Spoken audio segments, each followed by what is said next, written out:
Jesus e o Evangelho, à luz da psicologia profunda. Mediunidade. Evangelho, capítulo 21, item 4. A árvore que produz maus frutos não é boa, e a árvore que produz bons frutos não é má. São Lucas, capítulo 6, versículo 43. O discurso de Jesus nesse tópico atingia mais profundidade rumando para o infinito, com o objetivo de consolidar os seus ensinamentos e exarar condutas lúcidas em relação ao futuro. As dificuldades vencidas a pouco e pouco abriram espaço para novos desafios e as perspectivas se apresentavam complexas, se não desafiadoras. Preocupado com a saúde integral dos seus discípulos, assim como daqueles que o seguiam, não podia deixar de abordar a transcendência do espírito e o seu relacionamento psíquico com os homens terrestres.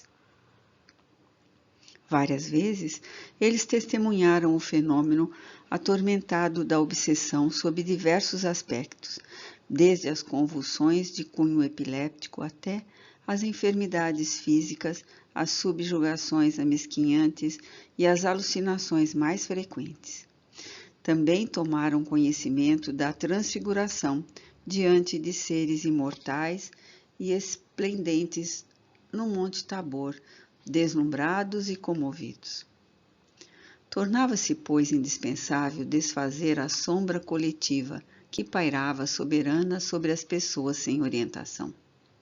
O povo estava tradicionalmente condicionado a aguardar que ocorressem espetáculos sobrenaturais em volta dos profetas e de todos aqueles que se apresentavam em nome de Deus, como necessidade premente de manterem a débil claridade da fé, quase sempre bruxuleante, que logo voltava a ser embrutecida pelas paixões decorrentes do egoísmo, perverso cultivado em exagero.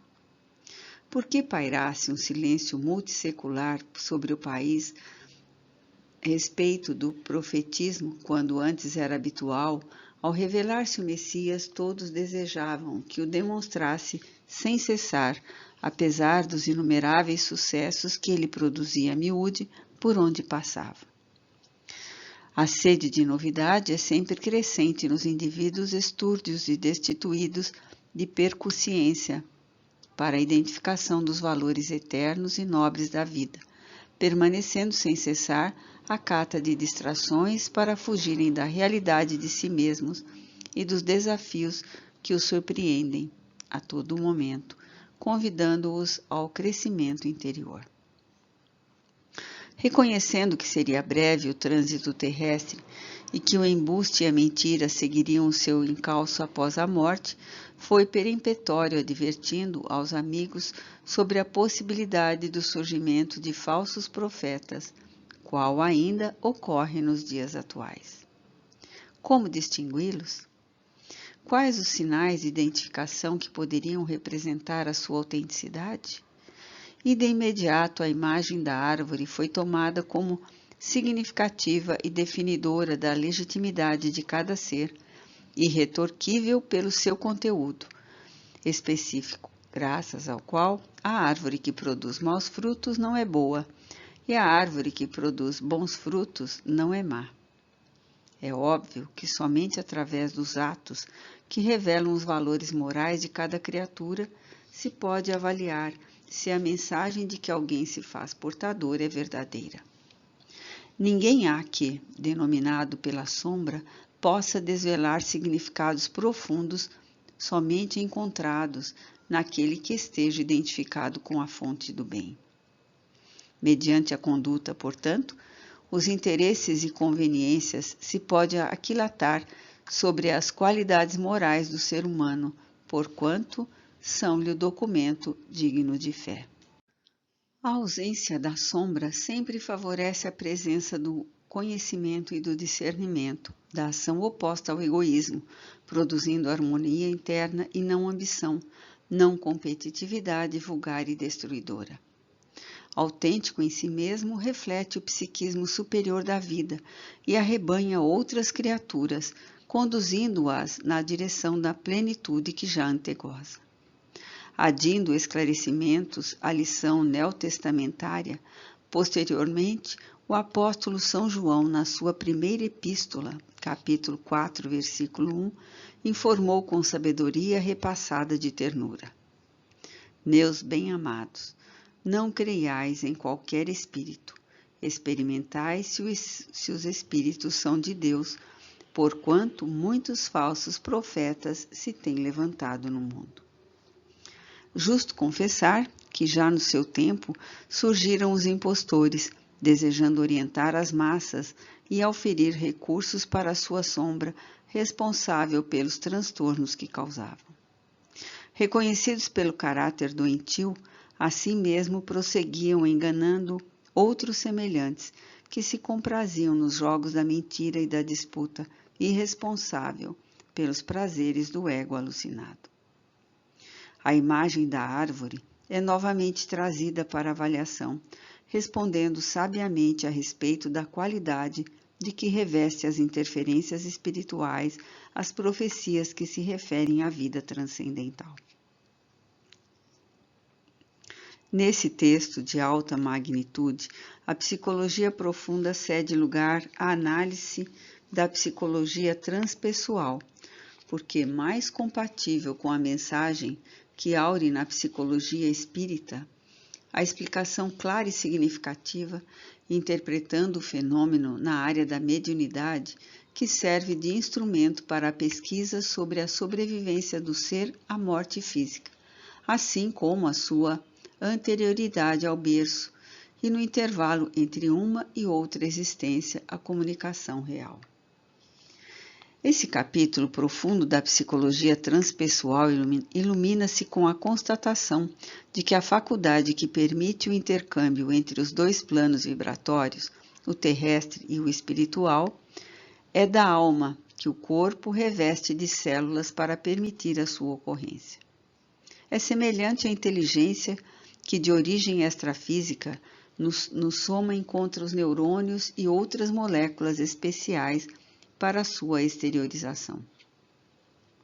Entre os hebreus e profetismo, era relevante para caracterizar os enviados de Deus aos homens e às mulheres. No entanto, não estava adstrito o seu significado exclusivamente à produção de feitos excepcionais ou sobre-humanos. Jesus, o homem, podia movimentar as energias e comandá-las, direcionando-as conforme a sua vontade. Dialogava com os espíritos enfermos que a morte não libertara dos conflitos que os afligiram, nem das paixões asselvajadas, conseguindo atendê-los e auxiliá-los nas aflições em que se debatiam.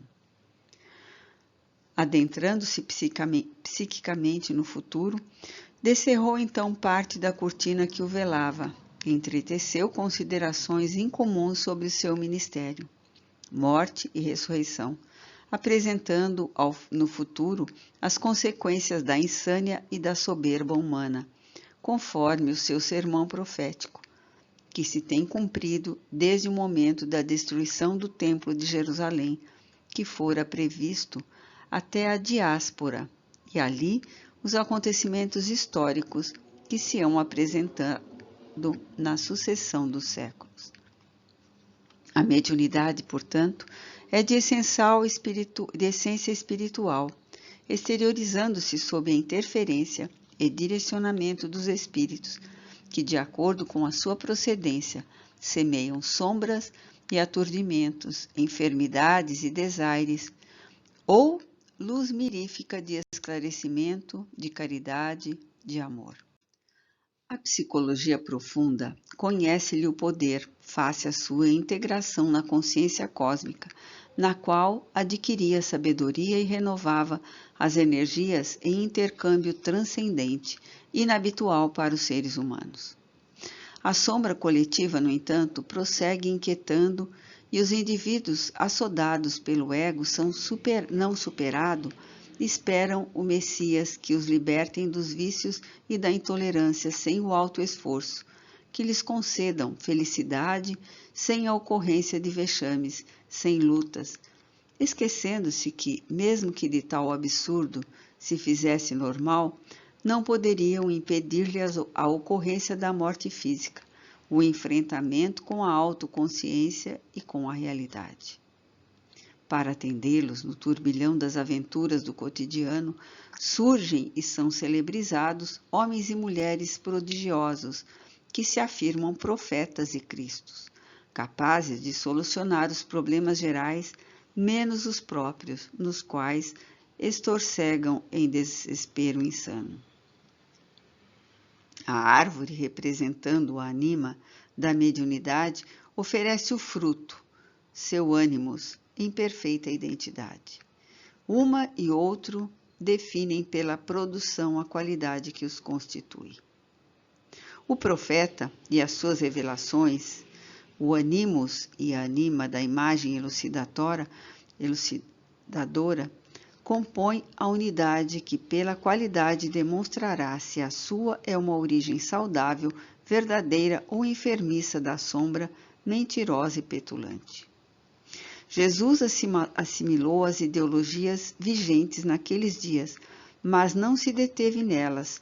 Pelo contrário, ergueu-lhes o véu que as deixava sob trevas, referindo-se à necessidade da conquista desse sentido paranormal que se encontra inato nos seres humanos, a fim de que possam superar os limites em que se debatem, ampliando-lhe as percepções psíquicas, morais e emocionais. O ser real, à luz da psicologia espírita, é eterno, experienciando inumeráveis renascimentos físicos e evoluindo no rumo da grande luz que o impregnará com a claridade da paz. Por essa razão, a árvore que produz maus frutos não é boa, e a árvore que produz bons frutos não é má.